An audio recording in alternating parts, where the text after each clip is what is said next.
Hey, what is up, mortals? It is Trina Do Hard here with a new video for you. In this video, we'll dive into Season 6, Episode 2 from the My Hero Academia anime.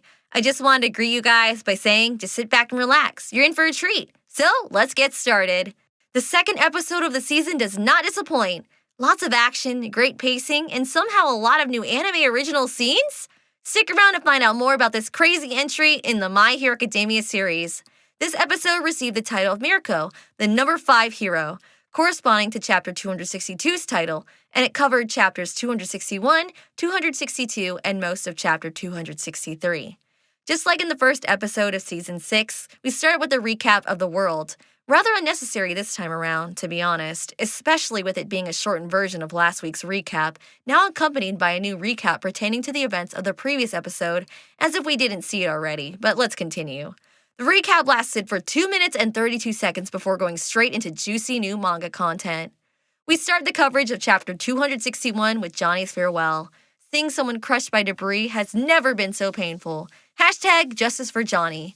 Garaki can only cry out, thinking back on his little buddy and how much he will miss him, but upon seeing how the rabbit goddess herself, Mirko, had wrecked a vast majority of his precious lab, his life's work was gone.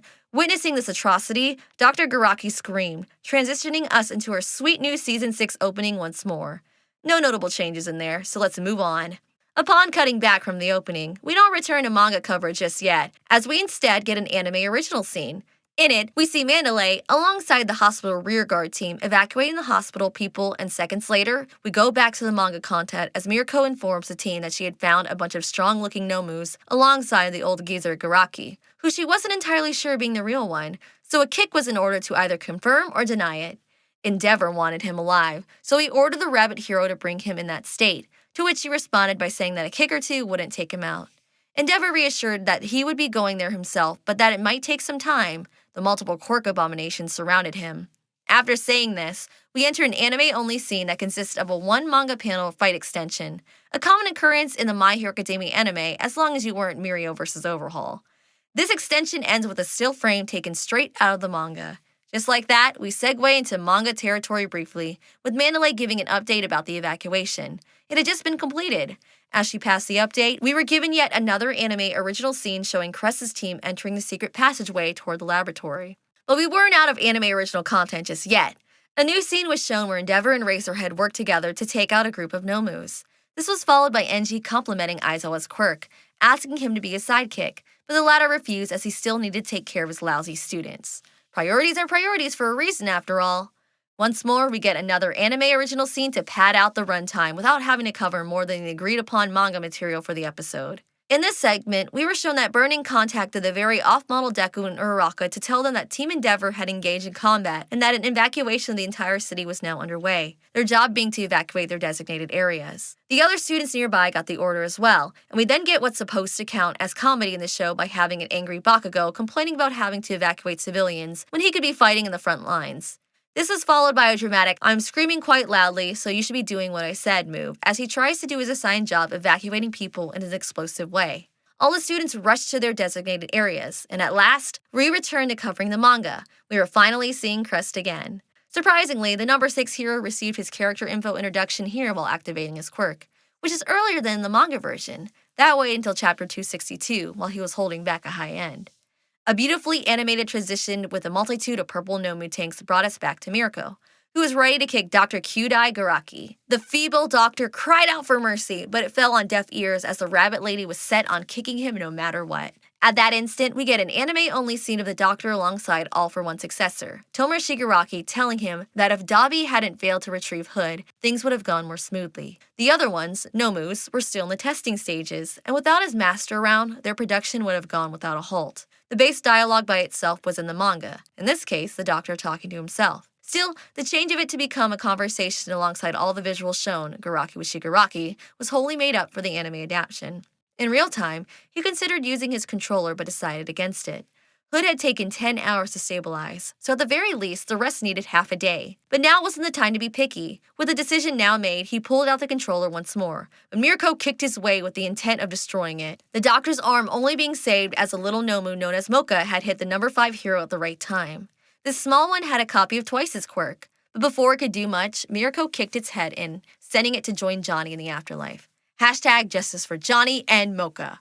Mocha had used its quirk to protect Garaki without it being in order, a true scientific miracle. And thanks to Mocha's bravery, the high ends were released, and they immediately sent Mirko flying into a wall. Unlike any other Nomu seen before, this group of 5 was unique as they could not just talk but also communicate with each other with simple sentences, similar to a squad. Crust arrived too late, being immediately pinned by one of the near high ends, the bloated one. The doctor quickly hopped onto a moving chair and made his escape. The near high ends were ready to protect their creator. Now warmed up, Mirko was more than prepared to kick off some heads. With this scene over, all of chapter 261 has been covered. 2 new eye catchers were shown. The first one was with a Mirko ready to kick your face right in, while the second one was Kaminari shooting his lightning bolt. Another pair of great eye catchers that are a million times better than the ones we had prior. And since they are taking a commercial break, then why not us too? Honey is a free browser add-on available on Google, Opera, Firefox, Safari. If it's a browser, it has Honey. Honey automatically saves you money when you check out on sites like Amazon, Papa John's, and Kohl's. Whenever you shop, it's a good chance that Honey can save you money. All you have to do when you're checking out at these stores is to click that little orange button and it will scan the entire internet and find discount codes for you. If there's a coupon code, they will find it. And if there's not a coupon code, you can rest assured that you're getting the best price possible.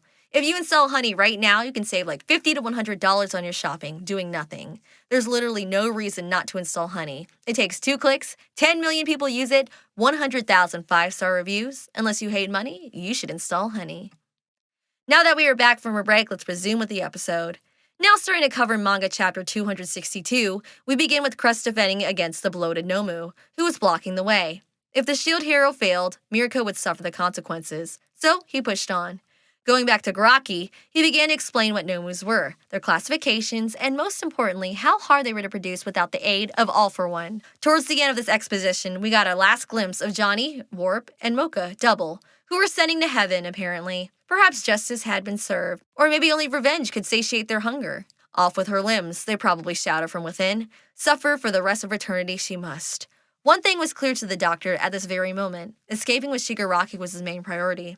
So with some inputs, he accelerated the process of Shigaraki's completion from 70% to 71%. There's a small tidbit about this scene that may interest some of you, as it pertains to Horikoshi's original plans for the new Shigaraki. On the weekly release version of page 5 for chapter 262, we could see that Shigaraki seemed to have arm upgrades. This was later changed in the volume release as the parts of the arms with the upgrades were covered by the bubbling effect inside the tank. The anime decided to adapt the volume release of this panel, a simple decision to make since the volume release tends to be considered the finalized product. Returning to the episode, we have Mirko, who noticed that the slippery doctor was still here in the lab. He hadn't run away yet, and his cackling could be heard all the way here. The near high-ends couldn't understand how she survived the earlier hit, but still, they decide to gang up to take her out. At this point, Mirko jumps down, and we get her quirk info introduction that pauses time, something akin to tradition in the animated adaptation. This is only in the anime, as the manga has this info fed to us while she makes her move to rush directly at the doctor. The ensuing fight, Mirko versus 4 of the near high ends, has been expanded for the anime, showing us more of how Mirko dodges and counters her foes until we adapt the glorious Luna Ring technique. Outstanding animation work soon follows as she keeps up her assault, slightly expanded in the adaptation, until her left arm is caught by a gravity attack from one of the high ends. Still, this sort of thing would never pin or even slow her down, so with the yank, she ripped off the arm and executed Lunafall on the Nomu below her. The scene does have some slight censorship, but it's not as bad as the censoring that we were given in Season 5. Looking at you, Shigaraki. You're not meant to still have all 5 fingers in that left arm of yours. Mirko has joined the Purple Arm Squad. Hashtag MHA Purple Arms. Right after, Mirko executes the Nomu responsible for her arm problem by using her finishing move, Luna Tijeras, decapitating it with her strong legs. With this kill, she finally realized that unless she destroys their head, then they'll just keep coming back. Tying up what's left of her left arm into a tourniquet, she faces the Nomus and taunts them. Always remembering that death looms closer every day, she would live with no regrets, and even less being taken out by these mindless zombies. The following scene is at the police HQ, which was never shown in the manga, so it's yet again an anime edition. Keep that in mind for future episodes. The next part with Team Edshot's Vanguard walking is also an anime add-in that surprisingly transitions us to start covering chapter 263. If you've been paying attention up till now, you would have noticed that chapter 262 has not yet been fully adapted, and there's a good reason for that. The anime has decided that for this episode, we would be getting the events in chronological order. With the final page of 262 being a bit ahead, it will be adapted a bit further in. The students are shown to be worried about the possibility of having to engage in combat, but we keep our perspective mostly on Jiro, who's concerned about her two classmates that are on the front lines, Tokoyami and especially Kaminari. This scene transitions into a small anime original scene with Team Edgeshot running through the forest to reach the base. And as Denki screams that he'd rather be back with everyone else, his friends, we get another still frame taken from pages 4 and 5 of chapter 263, displaying an impressive amount of the heroes by Edgeshot's side. Midnight, noticing Kaminari's state, decides to tell him that his quirk was needed here to consider it as helping some useless adults. This doesn't make the boy feel any better, but Tokoyami steps in to remind him how awesome he was when he played the guitar during the school festival, season 4, a comment that made Denki cry because this wasn't the time to be praised for that. We then got an extension showing how Cementos warped the base's concrete to open up the building. This was originally a tiny single panel at the bottom of page 5. The final page of chapter 262 is finally covered here as Skeptic realizes that they are under attack and that it was all Bubigawara's Twice's fault for giving away information to the wrong person, adding a flashback, anime only, showing him observing Hawks during his conversation with Twice. Skeptic had been bested by Hawks, and because of it, they were now under attack by the heroes. With this, we finally conclude our coverage of chapter 262, and we continue on to page 6 of chapter 263. The reaction to the sudden attack by the main villains is slightly changed, but then we have an exciting anime original scene with Dabi walking away in the opposite direction from everyone else, most likely setting up his upcoming appearance in episode 3. Then we see Edgeshot yelling to let no one escape because this could lead him to terrorizing other places.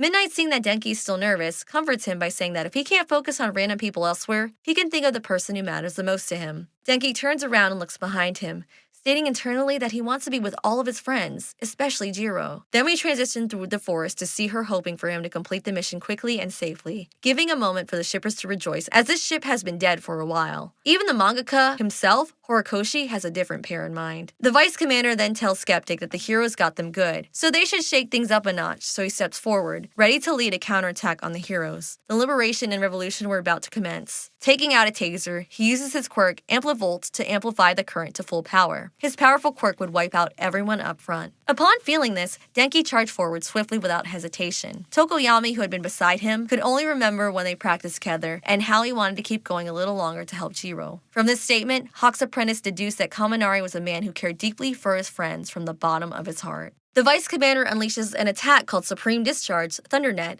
but to his shock, pun intended, the electricity is absorbed by Denki, who has become a lightning rod once more, just like he had done against 9 in Heroes Rising, second movie. Giving the boy his big moment in the arc, making him look like a certified badass. And this way, the episode ends covering up to page 17 from chapter 263, missing 2 more pages for it to be fully adapted. The ending song plays right after with nothing new added to it. No post-credit scene either, which confused a lot of fans who thought that chapter 263's cliffhanger would have worked perfectly as a cliffhanger for this episode. This chapter sets up the upcoming fights in the arc while also fleshing out the story with a good chunk of the time given to anime original scenes to expand the situation. Next episode, we'll see if all these additions were mere fluff or if they'll enhance the experience. As for the animation, it went hard with everything regarding the number 5 hero Mirko, as well as Kaminari's big moment. The rest of the episode had decent animation, and some still frames for crowd moments, which is to be expected. The only negative in this section would be the awkward off-model Deku and Uraraka, who looked terrible when placed against everything the episode offered. The series continues in a darker tone, and more violence and gore will be shown moving forward alongside the theme becoming even darker. The anime isn't straying away from it, but it still censors any explicit instance of human mutilation.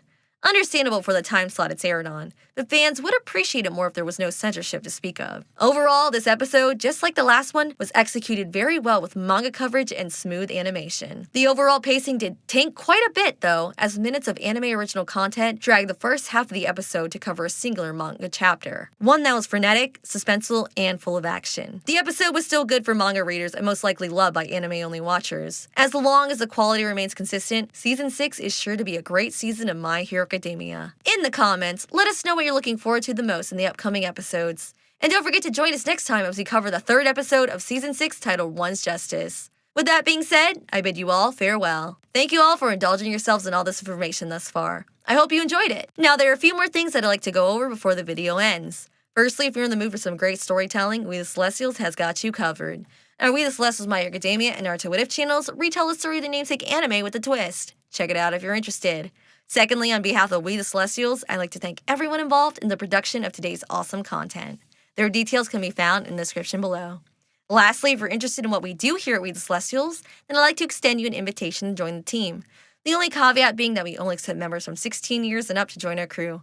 You can sign up for whichever category fills your interest by joining the Crewmate Discord using the link in the description below. We're always looking for members to join us. And if you want more content from me, check out my Twitch, Twitter, and YouTube at Trina Do Heart. Well, that's it from us for today's video. So thank you all for watching and have a great day.